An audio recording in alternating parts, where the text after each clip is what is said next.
মা, আমিও এসে গেছি। আরে মেয়ে, আসছো কেন তুমি? স্যান্ডেল পরোনি, পায়ে কিন্তু কাঁটা ঢুকে যাবে। কিছু হবে না। দেখো, আমি তো বলেছিলাম না পায়ে কাঁটা ঢুকে গেল। মা, আপনি আমাকে নতুন স্যান্ডেল কিনে দেন না কেন? আরে মেয়ে, চল আগে তোমাকে স্যান্ডেল কিনে দে। আরে বাবা, এই জুতাটা তো তোমার পায়ে লাগছে না। আরে বাবা, এই জুতা বাদ দিন, চল নতুনটাই কিনে নেই। ঠিক আছে, চল।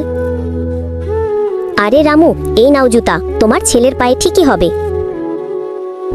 ধন্যবাদ মালিক।